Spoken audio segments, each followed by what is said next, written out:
Ya. Buenas tardes, buenos días, buenas noches, profesor. A la hora que lo esté viendo, vamos a hacer nuestro video sobre la obra Crimen y Castigo.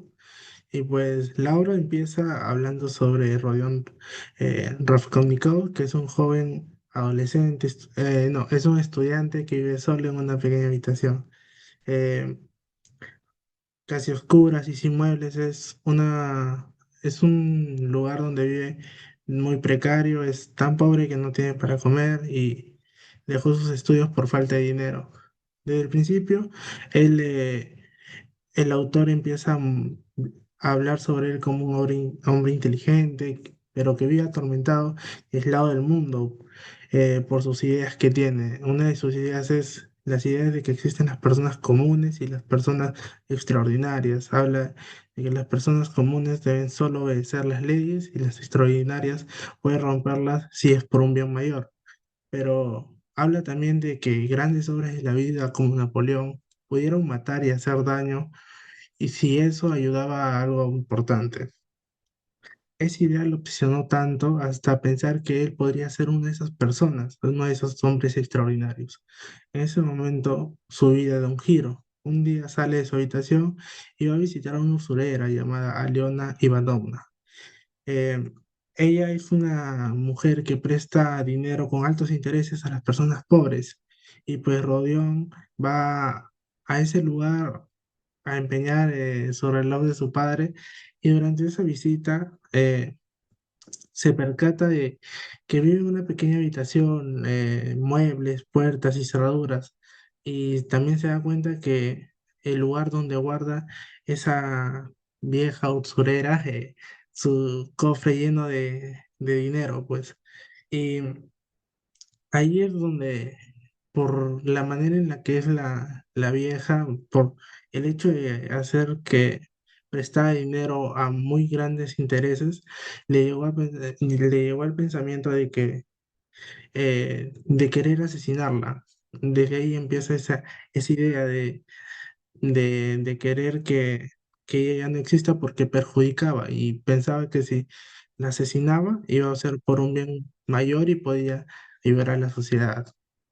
Eh, Después de esa visita, Rodión empieza a salir a caminar sin rumbo y entra a una taberna y donde conoce a Marmeladov, que es un funcionario borracho. Ahí el borracho Marmeladov le cuenta su historia, que perdió su trabajo por culpa del alcohol y que se fue por varios días de su casa y no volvió. Y también le cuenta cómo vivía su familia en miseria. Ahí también le habla sobre su hija, que es Sonia. eh, Le cuenta que su hija se vio obligada a prostituirse para poder mantenernos. Y así Rodión se conmueve, se da cuenta o sea, se frustra por cómo es tan injusto el mundo y ya pues eh, vuelve conmovido y frustrado por eso y regresa a su cuarto y aún más convencido de que esta sociedad está enferma, eh, empieza a tener esos pensamientos de sus ideas que tiene él, pues. Luego, días después, recibe una carta de Pulqueria. Ella le cuenta que su hermana Dunia se ha comprometido con un hombre muy rico, que es Lujin Lun, eh, con el fin de poder ayudarlos económicamente.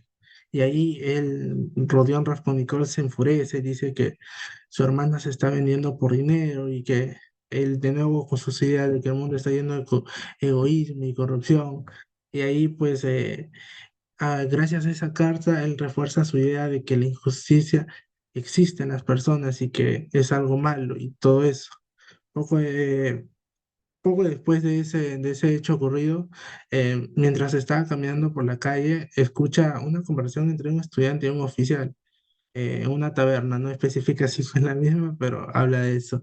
Y ahí escucha que discuten sobre la usurera, Aliona Ivanovna, la que había escuchado al inicio, y ya pues, y ahí escucha la idea del estudiante y y llegan a coincidir en sus ideas. Él se emociona porque la chica le dice que matar, que León Ivanovna muera sería una buena, que sería un acto bueno para la sociedad porque no les ayuda en nada, porque da préstamos a un alto costo y que eso hace daño a los pobres, pues. Y ya pues eso a Rodión le, le hace sentir que sus ideas no están equivocadas y pues eso le convence más de poder hacer a cabo su crimen. Luego, él ya convencido de esa idea empieza a querer estudiar más a la usurera, a ver su vida, a ver cómo puede llegar a llevar a cabo su crimen, pues. Y en uno de esos días descubre que Elisabetta, su hermana, iba a estar fuera de casa unos días, no me acuerdo qué días, pero fueron unos días y que iba a estar sola. Y ya pues ahí él empieza a armar su plan para poder llevar a cabo su crimen. Y ya pues el día del crimen él eh, empieza, se levanta todo angustiado, creo que fue a las 6 de la tarde que él se levanta y se empieza a listar para cometer su crimen y llega aproximadamente a las 7 de la noche a la casa de Leona Ivanovna y pues ahí empieza ya con su crimen. Él fue con una bueno, camisa o chaqueta y llevó un hacha escondido entre ellos y él había llevado también algo con que poder, para que le venda, pues, y así pueda recibir el dinero y ya pues ahí él hace algo a propósito, entre comillas, lo envuelve con un nudo bien fuerte, para que al momento de entregarla a Leona, se entretenga con eso y pueda cometer su crimen. Y ya pues ahí él ya cuando llegó a él esto, le entrega lo que tenía preparado para que esto y en un descuido va a sacar su machete y ¡pum! La asesina. Y ya pues y ahí él ya al ver el cuerpo ahí y todo esto, empieza a buscar todo lo que tenía la vieja esa que así narra el texto, empieza a buscar todas sus cosas de valor pues que tenía. Y ya pues luego de eso se da cuenta que la puerta está abierta y que a su vez está viniendo su hermana, que llegó antes de lo esperado. Y en su desesperación, él, él empieza, no, bueno, en su desesperación, él agarra y también asesina a su hermana y ya pues él trata de esconder sus cadáveres, pero eso ya es parte que le da a mi compañero Durán. Sí, ahora yo procederé a exponer acerca de las partes 3 y 4 de la obra Crimen y Castigo. Bueno, primero que nada, en las partes 3, luego obviamente de la atrocidad cometida por Vodion, se observa cómo el protagonista comienza a sufrir las consecuencias psicológicas de su crimen, ¿no? Observa esto a la hora en las noches más que todo, ¿no? Cuando él trata de dormir, claramente no puede frente a las pesadillas que tiene sobre el hecho cometido, ¿no? La culpa y sobre todo los tormentos psicológicos comienzan a invadir su cabeza. Tanto es así que incluso cuando está en la calle, pierde la noción del tiempo y de la realidad, todo porque dentro de su cabeza comienza a llenarse de ciertos, ¿cómo se llama? Traumas provocados obviamente por el crimen cometido, ¿no? Trata de intentar aparentar vivir con normalidad, aunque claramente vive con angustia y miedo por su cometido, ¿no? Su mente entra en un debate, como lo mencionaba anteriormente por mi compañero, sobre su teoría de que algunas personas, pueden estar por encima de la ley, ¿no? El peso moral también de haber quitado la vida de una persona. También en esta parte de la obra aparece un personaje muy importante, ¿no? Que va a ser el contraste junto con nuestro protagonista, que vendría a ser Porfirio Petrovich, que vendría a ser el juez encargado de investigar el asesinato, ¿no? Porfirio no acusa directamente a Fodión, pero sí a través de las preguntas y conversaciones muy inteligentes que tiene con lo va presionando poco a poco, ¿no? De modo que haciéndolo también incluso dudar de sí mismo y enfrentándose la culpa para Fodión. También comienza a tomar mucha relevancia Sonia Marmeladov, que debería ser que, como mencionó mi compañero anteriormente, debería ser la hija de Marmeladov, quien se prostituye para ayudar a su familia, ¿no? Ella toma una representación en la obra como de la bondad y la fe. Además se convierte en un apoyo fundamental para Vodio Raskolnikov, ¿no? Con ella el protagonista comienza a ver la posibilidad del perdón y una redención, ¿no? Además, por otro lado, también llegan su madre y Dunia, quien está comprometida con un hombre llamado Luzhin, ¿no? El cual es egoísta y manipulador, ¿no? Este conflicto familiar comienza a ver comienza a haber contraste entre el amor junto con el interés, ¿no? Dunia, al final, después de esto, demuestra su fuerza al romper con Luzhin. Y bueno, en resumen, en esta parte 3 pues se nos muestra cómo Raskolnikov, cada vez más acorralado por su conciencia, comienza a caer por esta, ¿no? Se hace un poco más, como se dice, ¿no? La culpa por haber cometido su acto de asesinato es lo que lo carcome diariamente, ¿no? Y ya no, como se dice, ya no está está quebrado básicamente psicológicamente, ¿no? Está en un conflicto psicológico día a día, básicamente por toda la culpa que está cargando en sí, ¿no? Y bueno, en cuanto a la parte número 4, como mencioné, se le hace mención junto con el duelo intelectual, ¿no? Sagaz, y ya para la parte número 4,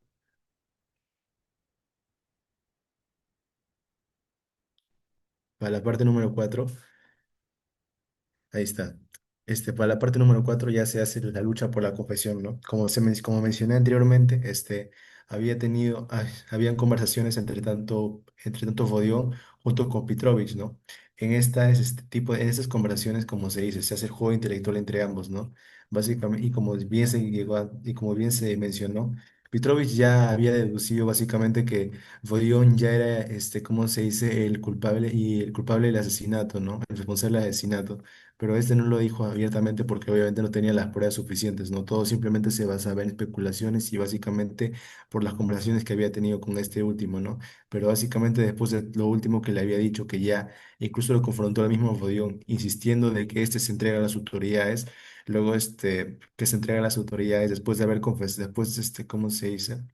Que se entrega a las autoridades e incluso encarándoles, diciéndole que sabía que él era el asesino, pues básicamente, como se dice, aparte de lo que ya Vodion estaba llevando el conflicto interno de cargar con la culpa, esto fue a un peso más mayor todavía que lo hizo una lucha por confesar, ¿no? Vodion, claro, comienza a debatir una necesidad de alivio y capacidad de aceptar el fracaso de su teoría, ¿no? La teoría acerca de, ¿cómo se dice? Su teoría acerca de que hay hombres por encima de la ley, ¿no? También junto con lo mencionado anteriormente, ¿no? De que la hermana de Raskolnikov, Dunia, ya muestra su carácter, ¿no? Al rechazar a Luzin, ¿no? Y eso. Y ya bueno, ahora le doy pase a mi compañero que me explica la parte número 5.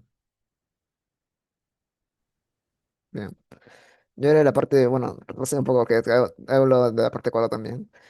Y es lo que ocurre aquí se presenta el personaje de Svidrigailov, que es el esposo, o mejor dicho, el,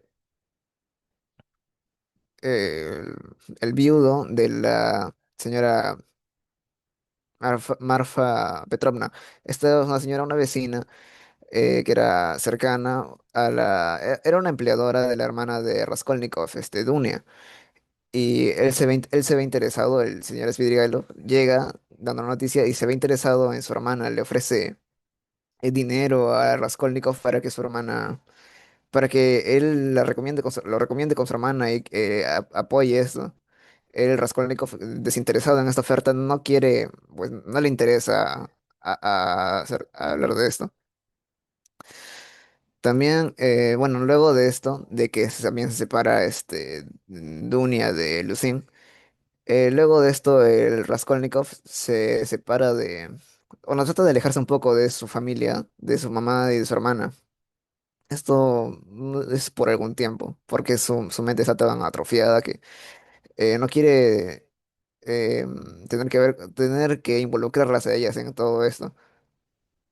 Pero bueno, así que va con Sonia, que todavía le queda. Y hablan de eso, ellos se cuentan, bueno, ella lee pasajes de la Biblia porque él le pide. Y le cuenta la historia de Lázaro. Ellos ya empiezan a entrar en más confianza y él le cuenta, le quiere confesar lo del crimen que ha cometido, pero le dice, te cuento mañana. Así que todavía no lo hace. Pero se ve de que, bueno, se cuenta de que en una habitación cercana se ubica Svidrigailov, el mismo señor de antes. Se encuentra escuchando todo lo que, de que está diciendo Raskolnikov, por lo que se está volviendo una amenaza. Bueno, seguimos con la parte 5. Bueno, ¿qué pasa con Lucin? Lucin estaba desesperado pensando en lo que había pasado el otro día, de que Dunia lo botara de su casa, o no, de que lo botara de su, o sea, su prometida Dunia lo botara, ya no quisiera estar con él. Entonces él va, lo que sería una conmemoración al señor Mermeladov, que había fallecido, ¿no? Esta, ahí es donde, bueno, está su familia de Sonia, bueno, es hija del señor Mermeladov, y Lucin también va. Y es en esta reunión que él acusa falsamente a Sonia, poniéndole 100 rublos en un bolsillo sin que ella se diera cuenta y diciéndole que ella le ha robado cuando esto no ha sido así. Pero bueno, esto no dura mucho porque un vecino, un amigo, Lebesjetnikov, ve esta acción de ponerle los 100 rublos y ella le dice, "Ey, no, eres un mentiroso, esto no es lo que pasó, te lo pusiste". Y él como que ya así como queriendo librarse de la culpa, dice, bueno, ya te puedo perdonar, a Sonia le dice, pues no, y como que ya la gente no le cree, no tiene credibilidad, pues y queda en humillación respecto a eso. También pasa que la madre de Sonia, Caterina, creo, sí, Caterina, fallece poco después de esto. Ella tiene la enfermedad de la tuberculosis porque no podía sobrellevarla y también tenía ya empieza a delirar porque su cabeza también está mal. Tiene esta enfermedad y muere su esposo. Así que poco duró y también falleció. Es poco después, ya que el siguiente día antes, que Raskolnikov le cuenta la verdad a Sonia sobre su asesinato. Ella no sabe qué hacer porque, claro, tiene un dilema moral, al igual que él. Pero bueno, ella decide, lo afronta bien y le dice lo trata de influenciar para que él se entregue, para hacer lo correcto y que se entregue. Y cosa que en la que él empieza a estar aceptando. Mientras tanto, Svidrigailov estaba también, como había dicho antes, estaba escuchando, hasta se había conseguido una silla para escuchar más a gusto lo que estaban hablando ellos dos. Y bueno, eso es todo lo que sucede en el capítulo 5 pasó mi compañero. A mí me tocó hablar acerca de la parte 6. Perdón, ya. Bueno, en la parte 6, Raskolnikov estaba, o sea, indeciso, o sea, seguía luchando consigo mismo para saber si confesar o no su crimen bueno, a la policía, ¿no? Seguía teniendo conversaciones con Sonia acerca de eso. El instructor Porfirio Petrovich volvió a hablar con él, sabiendo, y él ya estaba casi 100% seguro de que era Raskolnikov, Rodion Raskolnikov, que era el culpable, el que había cometido ese crimen. Pero, ¿cómo se llama? Raskolnikov estaba, o sea, lo deja en un estado de confusión, no sabía, o sea, se queda más mareado o algo así. Bueno, Raskolnikov días después se encuentra con Svidrigailov, quien él le confiesa haber escuchado su conversación con Sonia. Y, ¿cómo se llama? Y empieza a manipularlo y diciéndole que, bueno, puede que lo iba a decir o no. Pero luego al final le dice que no tenía intención de delatarlo, pero solamente que, bueno, él siempre es ese personaje que es medio cínico y es ambiguo, no se sabe para qué favor está jugando, ¿no? Bueno, luego este personaje es Svidrigailov, busca a Dunia, quien es la hermana de Rodion Raskolnikov. Bueno, y él la busca a ella con la intención de seducirla. Bueno, y le muestra, ¿no? Bueno, intenta ya ya supongo cómo no, pero ya se sabrá.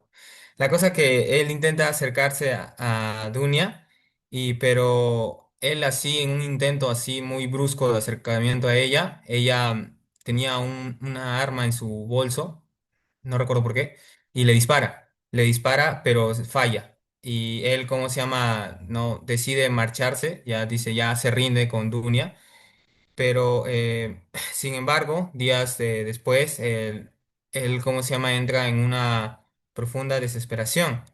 Pasa la noche bebiendo, deambulando por San Petersburgo, recordando su vida y todo eso, y luego hace una donación a una familia pobre, y bueno, esa misma noche se suicida pegándose un tiro. Y bueno, esa noticia del suicidio de Svidrigailov impacta a nuestro protagonista, Rodion Raskolnikov, que, no sé, lo ve como una advertencia al destino o algo así. Y eso hace que él comience a reflexionar aún más sobre el sentido de su crimen y de otras cosas, y ese sufrimiento y la culpa. Y bueno, Sonia vuelve otra vez a insistirle si es que debe confesarse o no, pero ella le dice que no debe confesarse por, o sea, por lo que es la ley, sino porque para liberar su alma, de sentirse librado de esa culpa y todo. Y bueno, su madre de Radión Raskolnikov cae enferma, su hermana Dunia sufre por eso y también por lo de su hermano y todo eso, ¿no? Raskolnikov sigue viviendo, ¿no? La lucha de entre el orgullo y el arrepentimiento.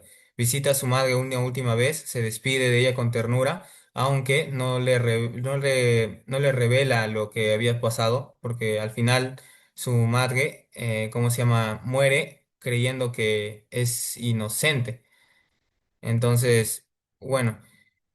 Al final él llega a confesar su crimen con Porfirio y se entrega. Y Sonia le acompaña hasta la comisaría para hacer eso. Después o sea, cuando se es arrestado y todo eso, él la verdad se muestra así como que no tiene remordimiento, no siente culpa, porque siente que, o sea, que era muy justificado lo que había hecho y todo eso. Es condenado a 8 años de trabajos forzados en Siberia. Sonia promete seguirlo y acompañarlo y cumple su promesa. Ella, ¿cómo se llama? Lo acompaña y se queda alojado ahí en un pueblito cercano a donde era la comisaría, no, donde iba a ser los trabajos forzados. Bueno, en el epílogo, ya Raskolnikov está cumpliendo su condena, ¿no? De trabajos forzados en Siberia. Y Sonia, bueno, va a llevarle comida de vez en cuando. Los presos ven eso, ¿no? Admiran a ella, sin embargo, sienten, ¿cómo se llama? Desconfianza con Radión Raskolnikov porque él muestra orgullo y no tiene arrepentimiento real acerca de lo que había hecho. Y aunque él no niega haberla matado, no siente culpa ni crimen moral y todas esas cosas. Hablando del hombre extraordinario que puede transgredir la ley por ciertas cosas, etcétera, etcétera. Sin embargo, él empieza el peso del sufrimiento y del aislamiento que tiene, ¿no? Empieza a quebrarlo y todo eso, ¿no? Luego se entera de que Dunia se casa con Razumillin, que era un amigo leal ¿cómo se llama? De Radión Raskolnikov. Y bueno, Sonia, como le había dicho, se gana el cariño de los presos por su bondad y humildad. Y bueno, y eso, ¿no? Después, Raskolnikov cae enfermo y tiene un sueño en el cual ve al mundo devastado por una epidemia moral, un sueño un poco raro. La cosa que después del sueño, por primera vez, se le ve a Radion Raskolnikov entrar en una especie de desesperación. Llora al despertar del sueño, ve a Sonia y por primera vez llora. Se arrodilla ante ella y por primera vez siente cómo se llama culpa, una culpa sincera. Y bueno, y ambos comprenden que comienza una nueva vida espiritual para él, con una especie de resurrección del alma. Y bueno, al final todo termina como, aquí comienza una nueva historia, la historia de la regeneración gradual de un hombre. Y, y bueno, eso sería todo por hoy. Muchas gracias, eso es toda la exposición. Gracias.